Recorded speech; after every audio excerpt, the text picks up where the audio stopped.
Hey guys, and welcome to our free guide on how we broke out of survival mode. I just wanted to, this is Aisha, by the way. I just wanted to create a video to accompany the guide, the PDF that we have that you can download that's at the bottom of this video, just to talk through some of the ideas that we cover. So let's jump right into it. This is something that we put together again just to give people a sense of all of the different elements that came into play when we started going through our healing experience, both April and I, and when, all the different things that came into play to really help us break out of survival mode. And what we mean by that is really learning how to live a more regulated life and stop feeling so fucking bad all the time. And that's what we wanted to share with you guys. So we have a lot more in-depth information about this too, but this guide does cover the sort of won't even say the quick and dirty. We get kind of into it here. So let's jump into it. So in your guide, you've got a welcome from April and myself. I'm not going to read this. Basically, just talking about how, 5 years ago, she and I, we've been friends for over 3 decades now, but we were going through difficult times. The pandemic had hit, and we just realized that we were living these non-joyful lives, even though on paper our lives were really wonderful. And we couldn't figure out why. And we did some work and started to realize that at the end of the day, we were both living in a constant state of fight or flight. Um, and that was really hindering our ability to experience a joyful life. And so we worked really hard on that. It's still a work in progress for both of us. But a lot of that came down to how do we get out of this? How do we stop waking up feeling so overstimulated, so overwhelmed, all of that kind of stuff? So, what do we cover in this guide? We talk about what survival mode actually is. We talk about the different signs and symptoms of survival mode, how it might be manifesting for you. How did you even get into survival mode? We talk through that. And then at the end of the day, what's going to happen if you actually are able to break out? There's a lot of work, 15 steps. I know online everybody's saying 3 steps to change your life. Like, this is work, this is a commitment, this is an ongoing series of tactics and little tips and tricks that you'll use probably throughout your life to keep you clear-headed and to keep your body in a place where it feels safe so that you can bring emotional regulation to the table and emotional awareness and all that kind of stuff. So we cover, what's actually going to change when you break out of it. And then we actually get into the 15 different steps that we have listed here. I'm not going to read them out to you. You can read them. And again, we will be jumping into those individually in this video. So that's what we cover in here. Again, let's just jump right into it. So what actually is survival mode, right? It's a word that we use, or a term that we use to describe your body and your mind's stress response system when dealing with stressful, challenging, unknown situations. So basically it's an instinctive response that we have in our bodies that help us survive when we are in danger. Back in the day, a lion could be chasing us. Your survival mode kicks into gear, right? Your stress hormones increase. You release adrenaline. You release cortisol. You become hypervigilant. Your body focuses only on the things that are necessary to keep it alive. So things like rest, digestion, those types of things are completely suppressed because they're not necessary to survive. Um, so that's kind of how we describe it back in the day. These are the things that happened. You got into this stressful situation. What would happen back then, though, is the stressful situation would stop, right? You'd either get eaten by the lion, let's say, or you'd get away. And so your body could actually come back down into a state of rest or a state of calm, a state of safety. We call that the engaged and connected state. And that's ultimately where we want to live, in the engaged and connected state. And then we want our system to be agile enough to go into, fight or flight mode when an actual danger is presenting. But what happens is a lot of us don't process through stress and trauma in the world that we exist in. Our bodies don't know the difference between being chased by a lion and being called in on a Monday morning to a meeting with our boss in HR, right? Like the stressful things are happening and we're not closing those loops. And so what happens is the stress compounds and compounds and compounds, and then your body never actually comes down from that hypervigilant state. So that's kind of what survival mode is. That's kind of what happens when you get into it. How does it actually present? So there's different states here. I talked about engaged and connected. That's sort of the state we want to exist in. But when you're dysregulated, you can be in fight, you can be in flight, you can be in fawn, or you can be in freeze. And so in fight, basically, you're constantly angry. There's a lot of just defensiveness and frustration. And, when you get road rage or someone gets your order wrong and you just lose it at the Tim Hortons or whatever it happens to be, Dunkin' Donuts, wherever you get your coffee, that's kind of how fight mode presents. Physically, you get, muscle tension, headaches, intrusive racing thoughts, heart racing, that kind of stuff. Flight mode is more an anxious kind of feeling, always feeling like you're on edge, like your relationships are doomed, there's something wrong, people are mad at you, just kind of having that underlying sense of anxiety about almost everything that's happening. You tend to blame yourself inward, whereas fight, you tend to blame outward. And, a lot of the symptoms around flight is insomnia, digestive issues, autoimmune issues that can come up as well, like TMJ syndrome and stuff like that. Lots of gut health with all of these, to be honest. Fawn is a relatively newer state that people started talking about, I'd say 20, 25 years ago. Constantly paying attention and overwhelmed by the needs of others, always putting everybody else's wants before your needs, people pleasing to the 100th degree. Really often not having boundaries about your time, yourself, putting everybody else's wants before your needs, essentially. And I think, some of these or maybe all of these sound familiar to you. I moved in and out of all three of these for a long time. And I think people pleasing can be something that many of us become very conditioned to in the world that we exist in, right? That we're responsible for everybody else's feelings. But when we're in survival mode, that stress response just exacerbates that. So again, you put everything else before what you actually need to take care of yourself. And then freeze mode is one of the fourth dysregulated state. And that's, let's use a word to describe that, is disengaged, is self-isolation, is disconnected emotionally from relationships, self-isolating, like I said, not hanging out with friends, not staying connected to people in your life, doom scrolling, because that's how we get our dopamine hits. But basically, having just that deep sense of disconnection and feeling of impending doom, as I like to say it. Basically, having a lot of chronic fatigue, but then also at the same time, not being able to sleep very well. Those are typical symptoms of freeze. So, those are the states of survival mode, or rather, the states of dysregulation that happen when you are existing in survival mode for too long. So the signs, I mean, I kind of went over some of those signs already: the chronic stress, guilt that you're feeling so unhappy in your life, even if it looks on paper that it should be good, like just sort of unable to feel gratitude for your life, feel like you are living in an abundant life. You're always feeling like you're in a lack position, like things aren't going your way. That mindset, the negative mindset can take over with lots of overstimulation and lots of overwhelm, trying to feel your feelings, but soothing yourself with more toxic coping habits, whether that's it's wine o'clock somewhere, or eating, or binge shopping, or anything that you do that makes yourself feel better and sort of soothes yourself in the moment, but that isn't necessarily the best habit for you. Being plagued by perfectionism and wanting to people please, again, really wanting to put, or having an inability to have boundaries for your time and yourself and your own kind of mental wellness and whatnot. And just generally feeling kind of burnt out, emotionally exhausted, feeling like the world is not going in your favor, right? It's one of these states that when we live in, it also really focuses us on living, focuses us on what our immediate needs are, and not like our long-term wellness or our long-term success, or any kind of personal growth or fulfillment. So we're sort of living by day to day, moment to moment, and we're really emotionally reactive and we're feeling exhausted and burnt out.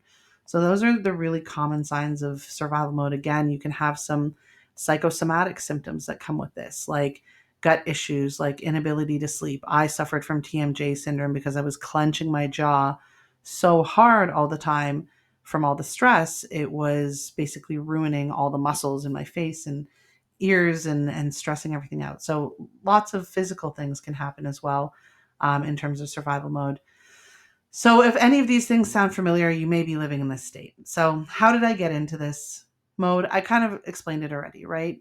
We have triggers, stresses, anxieties, unresolved traumatic experiences that just sit with us, and we suppress these feelings. And these feelings not only live in our mind, they live in our body, right? A lot of the survival mode response is physiological. Our breath quickens, our shoulders tighten, we get a drop in our stomach, the hairs rise on the back of our neck or our arm, right?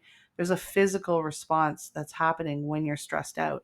And when we're not bringing ourselves back down to that safe space, our body compounds that stress. It remembers that stress. So if you go through a similar experience where, one time you got called into your boss's office at 9 a.m. with HR and it was really, really bad, and then the next time it happens, you're already on edge before before you even walk into the room. And it could be that, someone's leaving and they need you to step up, or they want to offer you promote. Like, there's so many other outcomes that it could be other than what happened the first time, but our bodies don't remember that when we haven't processed through the stress, and our minds don't, even recognize that when we haven't processed through the stress. So when we are constantly compounding these experiences and not working through them, physiologically, we still have that increase in stress hormones like adrenaline and cortisol. And ultimately, what happens is part of our nervous system becomes suppressed, the part that deals with sleep and digestion and rest and all of that kind of stuff, that becomes suppressed. So it becomes harder to sleep. Things like insomnia and fatigue can plague you. And then if you don't do this, if you don't, focus on fixing this, and you kind of exist in the state indefinitely and keep adding stressful experiences that you're not processing through and kind of making it worse, you can end up experiencing really long-term negative symptoms, which is, not only the physiological stuff, but the, constant anxiety, the constant anger, the frustration, the inability to feel gratitude or experience joy and live in the present moment and things like that, on top of, some of those physiological issues. And that's what we call living in survival mode. So it's really easy to see how many of us could fall into survival mode and ultimately stay here. Because in our world, I mean, I don't know about you guys, but nobody ever really taught me how to process through my stress when I was young. And certainly when I was older, not at all. I really had to hit rock bottom in a certain way to say, okay, I have to do something. I have to do something. I'm the only one that can do this. I'm experiencing this. So I have to be the one that's going to take the reins of this situation and try something, anything, because I didn't want to live feeling like this anymore. So that's basically how you could have gotten into survival mode. Again, if it sounds familiar, I think you're in the right place. Ultimately, when you break out of survival mode, what are some of the things that are going to happen? You're going to know how to regulate your nervous system. And honestly, if there's one thing that you can get out of all of this, I feel like that is the thing that has been the most life-changing skill for me. I feel like it's the biggest gift that I'm trying to give to my family, is a regulated me. It's helping in working through my child's growth and moods and temper tantrums and things like that. They're learning how to regulate themselves in times of stress and anger and whatnot. And it's incredible to watch. So, regulating your nervous system, knowing how to do that in the moment, and then also knowing how to do that in a preventative way to sort of um, prevent, the same kind of response that you have to stressors and whatnot. You develop a bit of a tolerance. So that's an outcome that you're definitely going to gain when you break out of survival mode, if you follow the steps that we have put out and that we, have gone through and continue to go back to as challenges in life present themselves to us. Developing some of that emotional resilience and regulation. I don't think April and I ever believed beforehand that we couldn't have emotional regulation without physiological regulation. But now I'm a huge believer that I don't think you can get your mindset shifted until your body feels safe. So once you get that nervous system regulation going and your body is put back into the engaged and connected state, you're going to be able to start working on some of the emotional regulation and emotional experiences that you want to work through to come to a better place. So starting to work on that will also help you start to clarify some of the things in your life that give you joy, that you're really grateful for, that fulfill you, that you're naturally attracted to. Clarity can come from really combing through some of the emotional murkiness that can develop when we're living in survival mode for a long time. So getting some clarity on what is really joyful for you in life is an outcome from this as well. Really starting to recognize your own emotional needs and help you build your own healthy belief system by doing some inner child work, or shadow work, as a lot of people call it, really asking yourself and honestly, brutally honestly answering these questions can help you understand some of the things that have been really hindering you in living a more aligned life. And, there's a lot of terms for this: living a more aligned life, living in your flow, living in your purpose, etc. Basically, where you're engaging in a lifestyle that feels right to you. And I know that sounds a bit woo-woo, but when you start doing it, you understand what that alignment feels like and how good it can feel. And so recognizing that, getting some clarity and starting to work through some of the emotional experiences that you want to in order to grow and move through them, can be really helpful in, like I said, giving you clarity on the things that you want in your life and the kind of lifestyle that you want to live. Really starting to work on self compassion, which I think, is possibly one of the most important things that needs to be developed in all of us to live a joyful life and to accept ourselves not as perfect, but as human beings in growth state and constantly learning and whatnot. Recognizing that we don't need to wait till we've lost the weight to love ourselves, or till we have that perfect job, or till we've, become the perfect parent to really love ourselves. But starting to practice that self compassion and cultivate genuine self love is going to become part of your daily. And that's a really important piece I've learned for myself in helping to maintain a healthy belief system about myself, to not fall back into old patterns of negative thinking, even when life can get very stressful. Because that we can't control, how life presents challenges to us. But what we can control is how we think about things and how we feel about things. And that always felt really out of control to me for a long time. But going through these steps was really helpful in starting to recognize, how to focus my attention with intention in a way that was really beneficial to me. So starting to train your brain, I feel like that was a perfect segue into that second to last point. Really, making sure that you're talking to yourself in ways that are beneficial to you, that your self narrative is focused on gratitude and abundance in your life, and not, what you're missing or what you're lacking or what you haven't accomplished yet.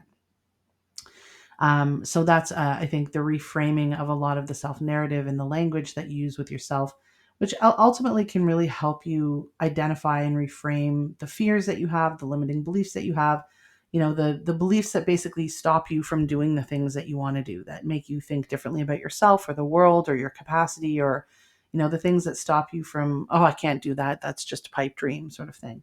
Why can't we think about those things? And I think a lot of the time we develop these limiting beliefs when we're kids, and it shapes, again, our self-concept and what kind of opportunities we think are available to us in life.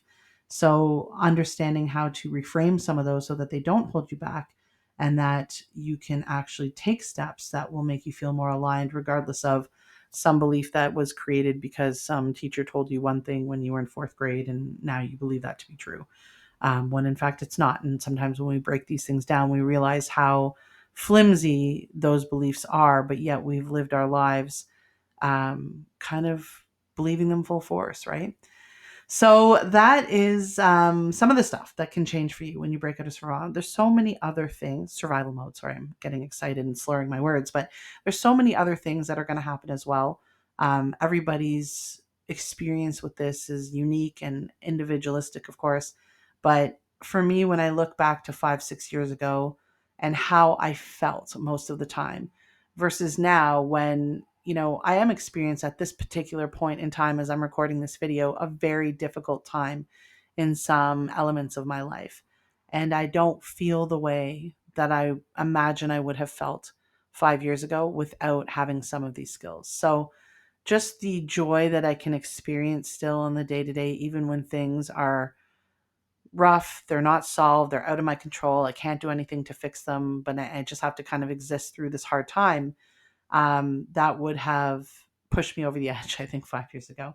And now it's a lot easier to still live a joyful life while going through some of these hard times. So I'm going to stop this video there. I'm going to start the next one, which is just going over the 15 steps so that you have a little bit of a break in this. But I look forward to seeing you on the next video.